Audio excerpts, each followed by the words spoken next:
Okay, it was on there pretty tight, a little too tight for my liking, but I got it loosened off, and now it's just a matter of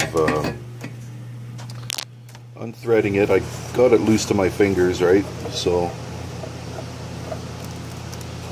then we just carefully lift that out, and wow, look how nasty that is.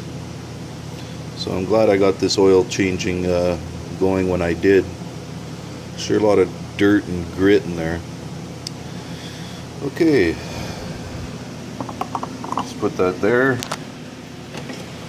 We'll take a look inside, and it's pretty nasty in there too, so I might just clean that out too.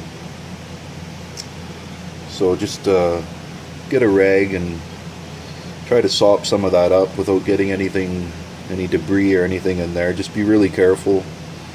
Wipe it all up, clean it, and I'll get back to you once I'm done that.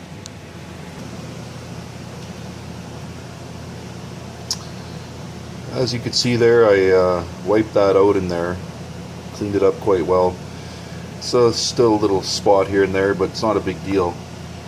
Now some people like to put a little bit of oil in there, just a bit.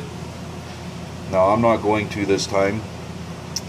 Some people also, when you have a filter mounted at the bottom of the engine, they will fill up the filter full of oil before putting it on the engine, but we're not in that case right now, of course, so I'm not going to pour anything in there. I'm just going to put the filter in here, and so it's a matter of taking this filter off, and there is a little rubber bushing right here where I'm poking with the hook.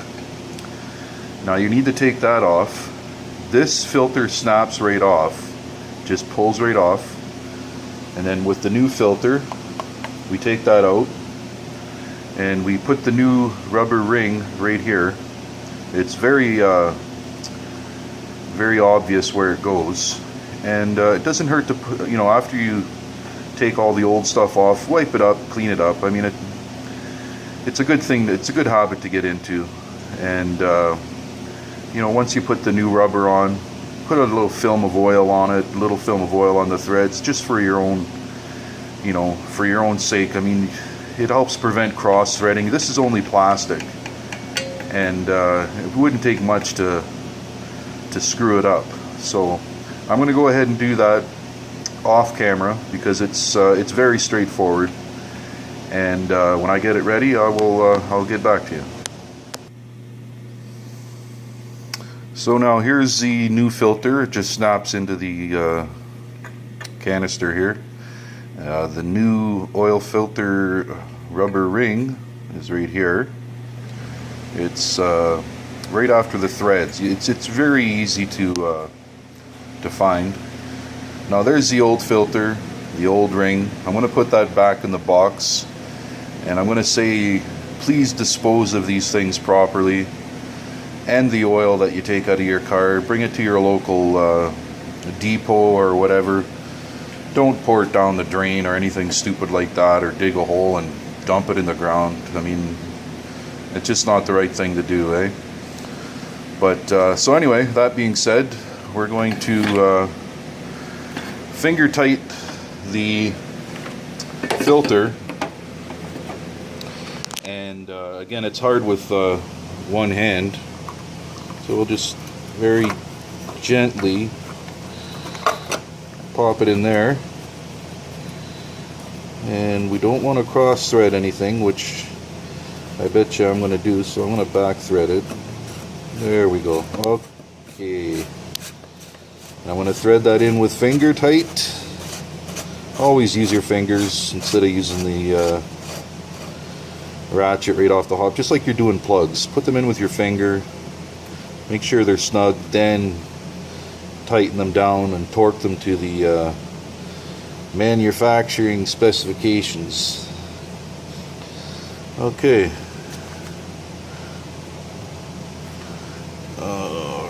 Alrighty then. So now, of course, tighten it up.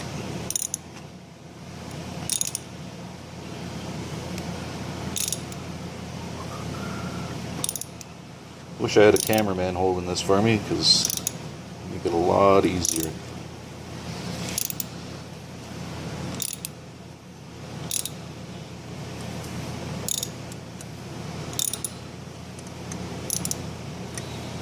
So, okay, there we are with it snug.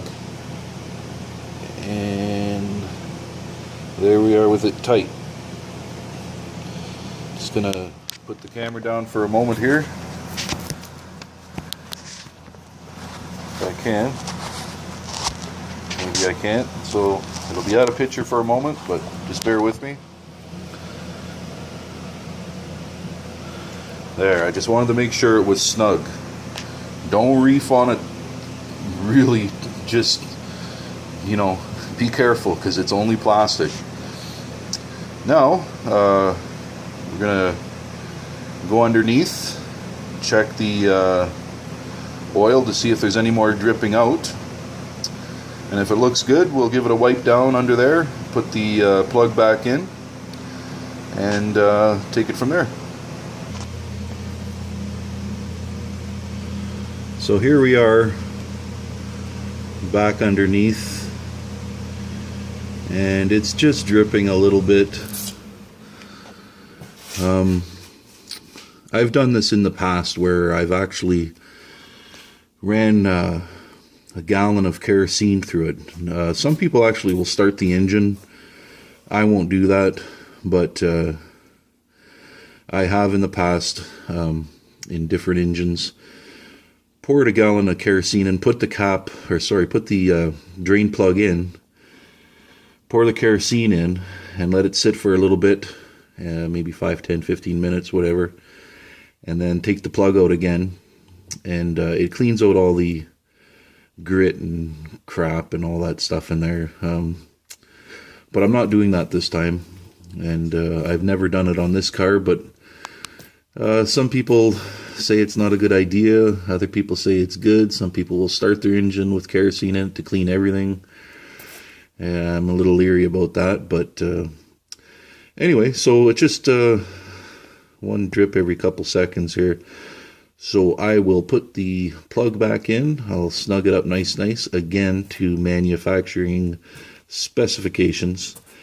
And once I do that, we'll go back up top, and well, I'll let the car down, of course.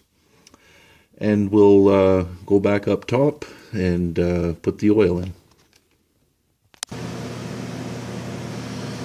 Okay, so I let the car off the jack, put the jack out, the jack stand.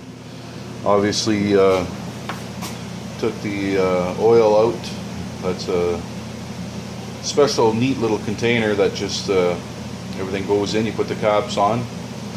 And once I'm done putting the oil in, good old Quaker State, here's a plug for Quaker State. I'll put all the dirty oil in here, and I will take it down to the local depot to dispose of it properly. Now this engine will take that whole jug plus probably another half a quart to a full quart.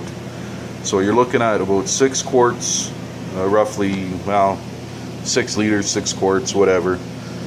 But after putting this whole jug in, you'll want to check the oil with the dipstick after a couple moments. See where you're at, and then add a little bit more. So you'll need a full jug like this, plus an extra quart. So I'm going to go ahead and do that off camera, and we'll be back. Oh, one thing I forgot to mention. I have a funnel, well, I have 2 funnels here. Obviously the paper one's not too much fun, but the plastic one, I recommend using a funnel in here. This funnel here is a little bit smaller than I'd like to use, but I'm going to have to go with it. But use a funnel. It helps prevent any spilling and mess and all that sort of thing. So definitely get yourself a little funnel. Get them at the dollar store, or you could even make them out of a 2-liter pop bottle, things like that. Be inventive and don't be scared. But so anyway, yeah, I'll put the oil in, and I will get back to you.